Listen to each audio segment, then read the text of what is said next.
Good morning friends. GST platform के YouTube channel में आप सभी का स्वागत है। जी हाँ फ्रेंड्स, आज से 10 दिन पहले 15 दिन पहले हम लोगों ने एक वीडियो आपके साथ शेयर किया था जिसके अंदर एक बहुत इम्पॉर्टेंट इशू को लेकर के, जहां पर आपके लिए टीडीएस की जो लिमिट्स थी, जो 50 लाख रुपीज रखी गई थी, उसको अब हटा दिया गया है। अब उस लिमिट के अंदर जो चेंज किया गया है, जो 1 अक्टूबर 2024 से लागू हो रहा है, उसमें आप लोगों के कई सारे सवाल जो हैं आ रहे हैं। कई सारी बातें जो हैं आप लोगों ने पूछी हैं कि अगर हमारे पास दो आपका डिडक्टर है या दो डिडक्टी है तो क्या होगा, किस तरीके से पूरा ये ट्रांजैक्शंस जो है ये अब हटाई गई लिमिट के ऊपर लागू किया जाएगा, और किस तरीके से लोग पहले इस 50 लाख रुपए की जो लिमिट है वो पार हो जाने के बाद भी टीडीएस का अमाउंट जो है वो जमा नहीं करा रहे थे, जिसकी वजह से गवर्नमेंट ने अब ये अमेंडमेंट किया है। ये सारी बातें आपको आज के सेशन में समझ में आएंगी।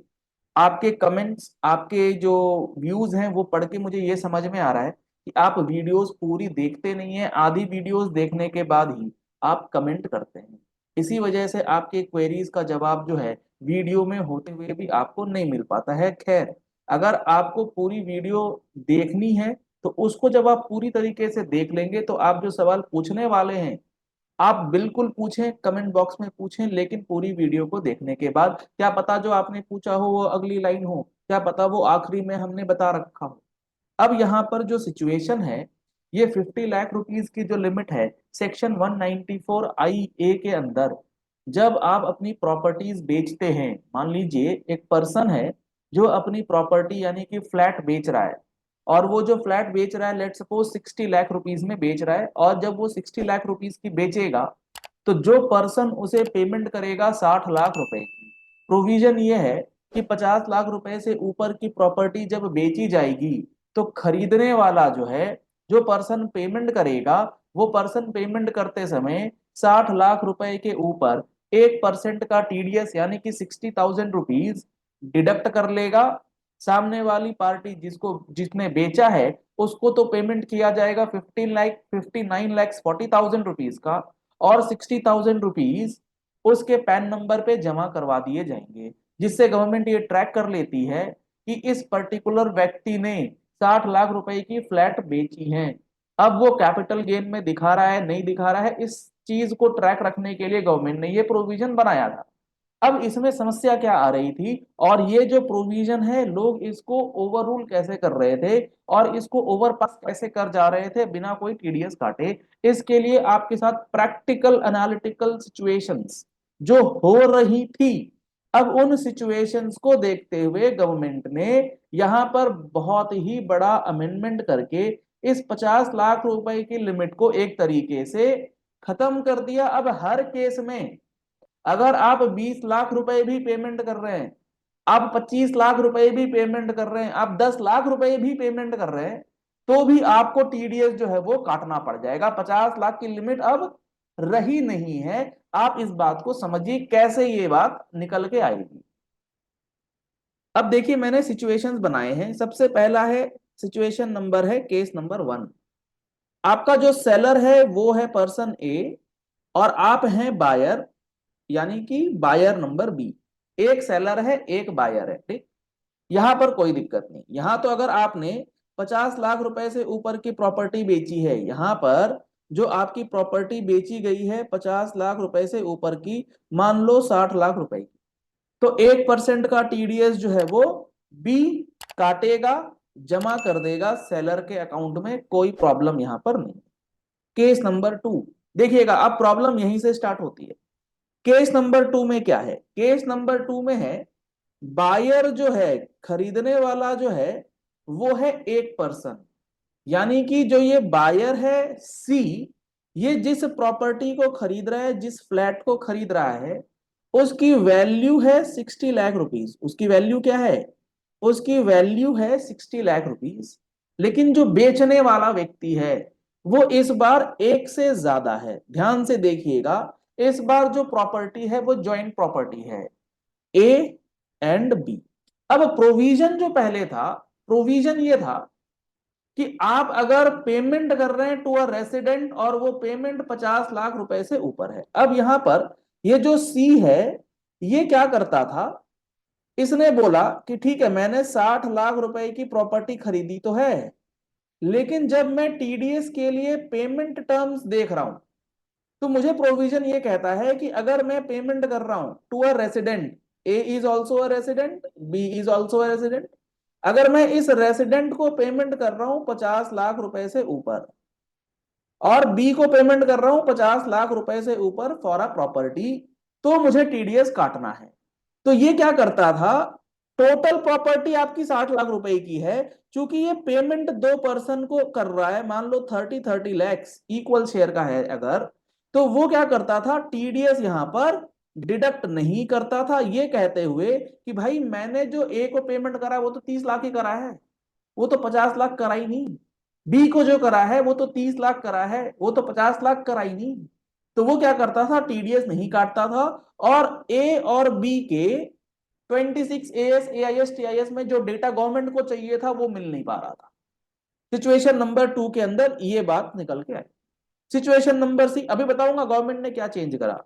अब सिचुएशन नंबर सी में क्या हुआ, सेलर था एक पर्सन, सेलर जो था वो इंडिविजुअल पर्सन था, उसने अपनी फ्लैट या अपनी प्रॉपर्टी जो है वो 60 लाख रुपए में बेची है। अब जो खरीदने वाला है वहां पर दो पर्सन है, बी और सी।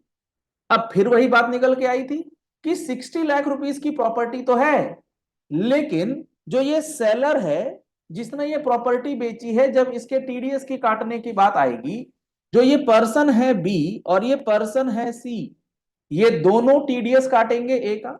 अब बी ने पेमेंट करा है कितना, 30 लाख रुपए, और सी ने कितना पेमेंट करा है, सी ने पेमेंट करा है 30 लाख रुपए। तो इस तरीके से तो अब बी और सी ने जो 60 लाख रुपए की प्रॉपर्टी ज्वाइंट नेम में ले ली, तो ये कह रहे भैया हमें टीडीएस क्यों काटना है, क्योंकि हमें टीडीएस कब काटना है, जब बी ने ए को यानी कि रेसिडेंट को पेमेंट करा हो 50 लाख से ऊपर। इसने तो 50 लाख से ऊपर पेमेंट करा ही नहीं है। इसी तरीके से सी कहता था कि टीडीएस जब हम काटेंगे जब सी ने ए को पेमेंट करा हो 50 लाख रुपए से ऊपर। लेकिन यहां तो ये केस है, गवर्नमेंट बड़ी परेशान, ये क्या कर दिया, ये क्या है, ये कैसा इंटरप्रिटेशन है भाई लॉ का, ये तो हमारा इंटेंशन कतई था ही नहीं। और गवर्नमेंट का इंटेंशन कभी भी ऐसा नहीं था, लेकिन जो ड्राफ्टिंग इश्यूज थे उन ड्राफ्टिंग इश्यूज की वजह से ये प्लानिंग हो जा रही थी और टीडीएस में कोई दिक्कत गवर्नमेंट ऑफिसर्स नहीं कर पा रहे। तो अब इस चीज को लेकर के गवर्नमेंट ने ये 50 लाख की लिमिट को किस तरीके से चेंज करा, खत्म कर दिया। अब चाहे आपका 30 लाख हो 20 लाख हो, सब कोई लिमिट लिमिट कुछ नहीं।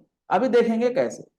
लास्ट और चौथा केस, दो सेलर हैं दो बायर हैं, मान लीजिए 60 लाख रुपए की प्रॉपर्टी है। अब कैसे होगा, सी ए का टीडीएस काटेगा, सी बी का भी टीडीएस काटेगा, डी ए का भी टीडीएस काटेगा, डी बी का भी टीडीएस काटेगा, यानी कि 15 लाख रुपए हो जाएंगे। 15 लाख रुपए। अब देख रहे हो 60 लाख की प्रॉपर्टी थी और पेमेंट जो है वो 15-15 लाख हो रहे हैं, क्योंकि सी 15 लाख इसे देगा, सी 15 लाख इसको देगा, डी 15 लाख इसे देगा, 15 लाख इसे देगा। तो भैया जब 15-15 लाख ही देने हैं तो टीडीएस किस बात पे काटें, टीडीएस काटने की तो जरूरत ही नहीं है। अब जैसे जैसे बायर सेलर बढ़ते जाएंगे, मान लो यहाँ 10 बायर हो गए 10 सेलर हो गए, तो समझ रहे हो टीडीएस कभी कटता ही नहीं। तो 50 लाख की लिमिट जो है ये, अब गवर्नमेंट ने क्या गेम करा, अब गवर्नमेंट ने गेम करा भाई तुम हमें ना ऐसे कंफ्यूज ना करो, तुम बायर मल्टीपल तुम सेलर मल्टीपल तुम ये तुम नहीं।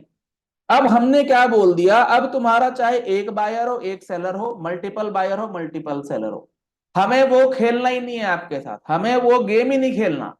हमें तो क्या देखना है, हमें सिर्फ एक लाइन देखनी है, जो प्रॉपर्टी बेची गई अगर वो 50 लाख रुपए से ऊपर की है तो आपको अब टीडीएस काटना पड़ेगा 1%।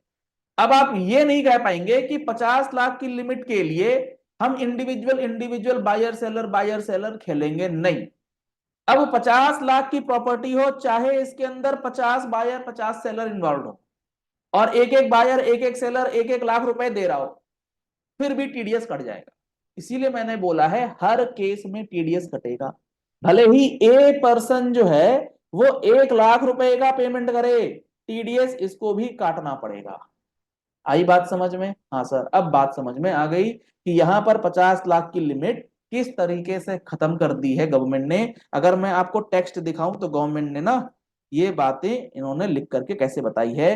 Accordingly it is proposed to amend 94 IA of the act to clarify where there is more than one transferor or transferee in respect of an immovable property, then such consideration shall be the aggregate of the amount। सबको इकट्ठा जोड़ देंगे।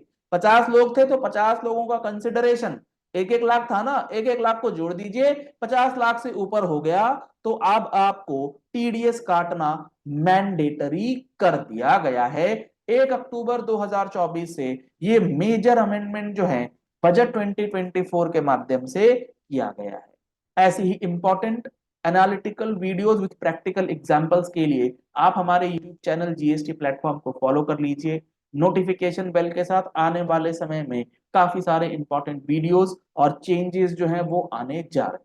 अगर आपने अभी तक GST का full course नहीं लिया है तो जीएसटी का फुल कोर्स ज्वाइन करने के लिए आप हमारा mobile application GST platform mobile play store से डाउनलोड कर सकते हैं। लिंक आपको वीडियो डिस्क्रिप्शन बॉक्स में दिया गया है। Thank you and have a nice day.